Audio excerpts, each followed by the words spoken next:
Early in the morning, all the chief priests and the elders of the people made their plans how to have Jesus executed.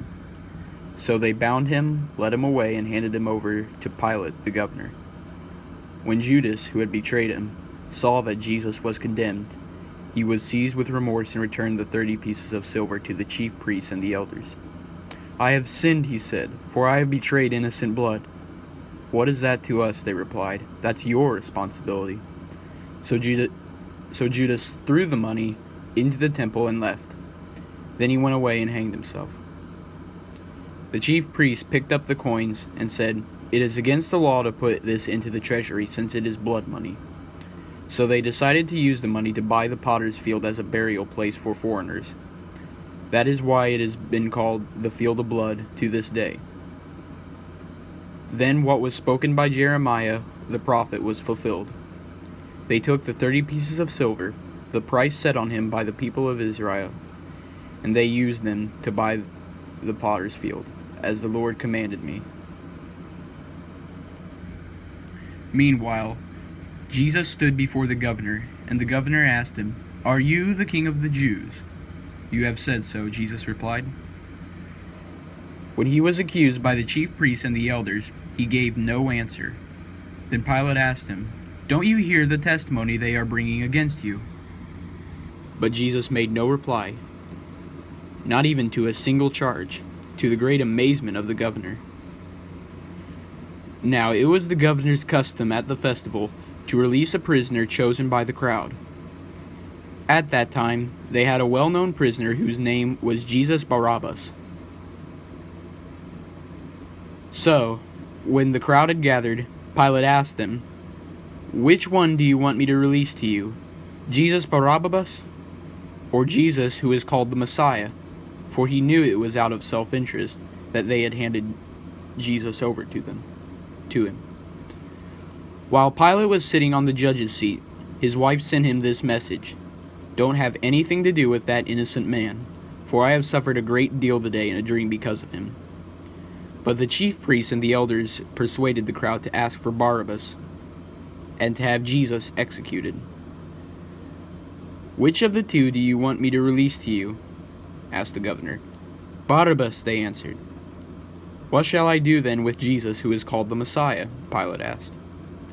They all answered, "Crucify him." "Why? What crime has he committed?" asked Pilate. But they shouted all the louder, "Crucify him." When Pilate saw that he was getting nowhere, but that instead an uproar was starting, he took water and washed his hands in front of the crowd. "I am innocent of this man's blood," he said. "It is your responsibility." All the people answered, "His blood is on us and on our children." Then he released Barabbas to them, but he had Jesus flogged and handed him over to be crucified.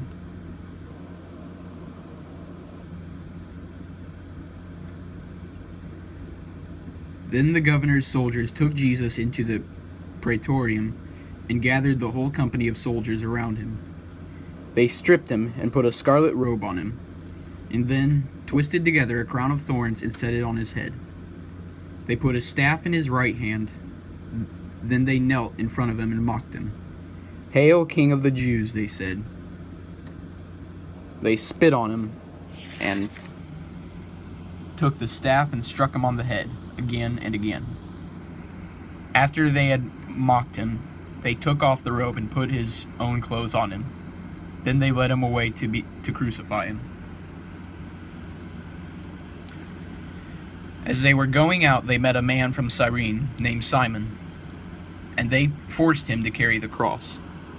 They came to a place called Golgotha, which means the place of the skull. There they offered Jesus wine to drink mixed with gall, but after tasting it, he refused to drink it. When they had crucified him, they divided up his clothes by casting lots. And sitting down, they kept watch over him there. Above his head they placed the written charge against him: "This is Jesus, the King of the Jews."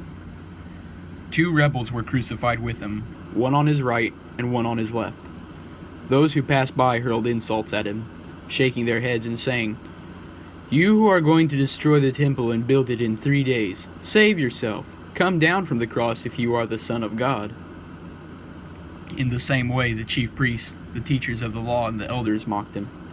"He saved others," they said, "but he can't save himself. He's the King of Israel. Let him come down now from the cross, and we will believe in him.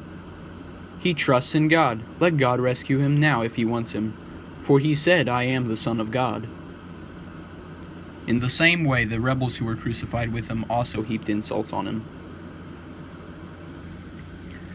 From noon until 3 in the afternoon, darkness came over all the land. About 3 in the afternoon, Jesus cried out in a loud voice, "Eli, Eli, lema sabachthani," which means, my God, why have you forsaken me?" When some of those standing there heard this, they said, "He's calling Elijah." Immediately, one of them ran and got a sponge. He filled it with wine vinegar, put it on a staff, and offered it to Jesus to drink. The rest said, "Now leave him alone. Let's see if Elijah comes to save him." And when Jesus had cried out again in a loud voice, he gave up his spirit. At that moment, the curtain of the temple was torn in two from top to bottom.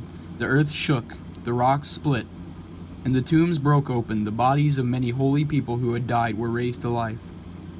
They came out of the tombs after Jesus' resurrection and went into the holy city and appeared to many people.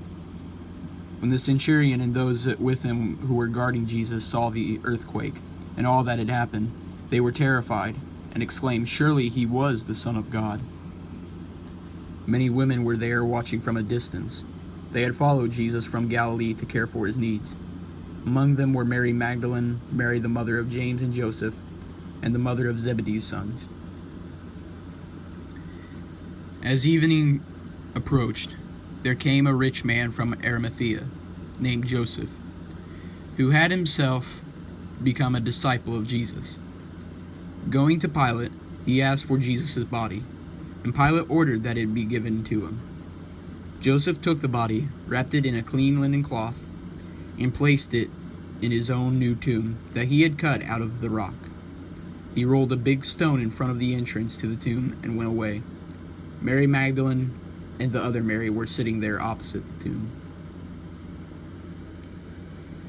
The next day, the one after preparation day, the chief priests and the Pharisees went to Pilate.